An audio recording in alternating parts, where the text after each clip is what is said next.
the saint who walked backwards. In the village of Velmere there was a saint who could not face the future. They said she was born walking the wrong way, that the moment the midwife turned her to face the world, she had already seen it and found it wanting.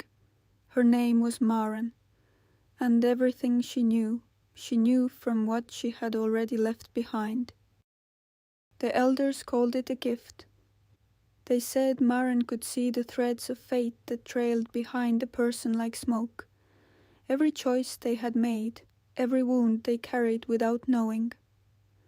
She would walk into a room backwards and tell you things. Things you had never told anyone. Things you had forgotten yourself. She never faced you. She only saw what you'd already become. I went to her in October, the year my mother stopped recognizing my face. I didn't believe in saints or gifts or threads of fate. I was a reasonable person. I drove 2 hours on a dirt road into the hill country because a reasonable person had nothing left to lose. Maren's house sat at the end of a lane where the trees grew at the wrong angle, leaning inward as if the land were exhaling. The door was already open when I arrived. Inside, a woman in grey linen stood at the far wall, her back to the entrance, her palms flat against the plaster. She did not turn when I entered.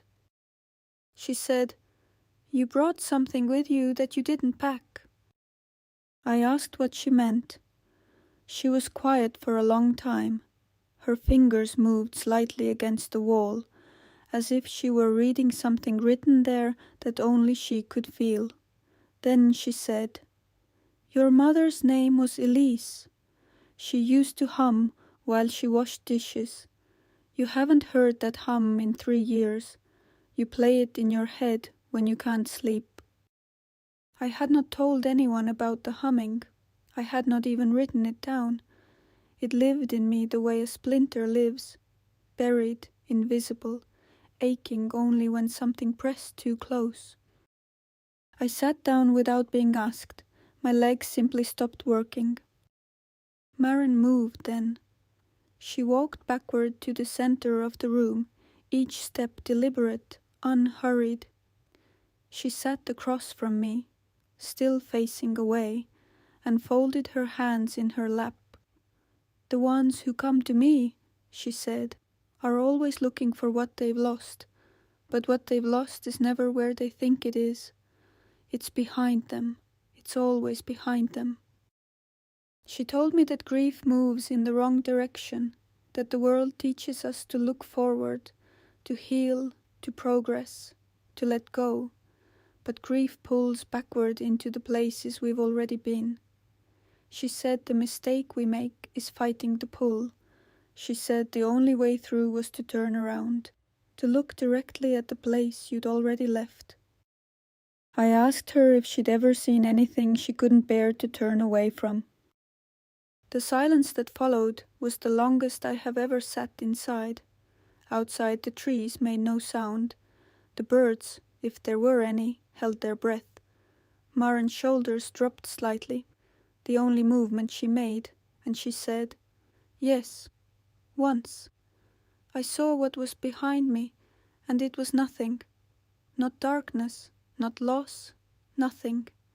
As if I had not existed at all." She paused. I walked forward for 3 days after that. I thought it might be easier. It wasn't. She stood then and walked me to the door, always backwards, and before I stepped outside, she pressed something into my hand without turning to look at it. A small stone, smooth and grey, with a single groove worn into its center. She said, "Your mother still hums. You've just stopped listening in the right direction."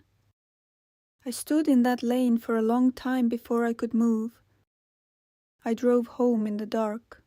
I did not play the radio. I did not think about the stone in my pocket or what Maren had meant. But when I got home, and walked into my mother's room at the care facility. Past visiting hours, a nurse looking the other way, I stood at the door and listened. And from somewhere behind the silence, from somewhere behind the place where her memory had gone, I heard it, soft and off-key, her hum. It lasted only a moment. Then she slept, and the room was quiet again, and the humming was gone. But I had heard it, and for the first time in 3 years, I understood that the things we lose do not disappear. They simply move to the part of the world we've stopped looking at, the part that requires us to turn around.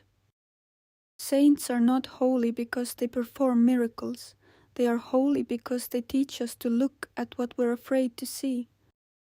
If something from your past is calling to you, don't run from it. Turn around.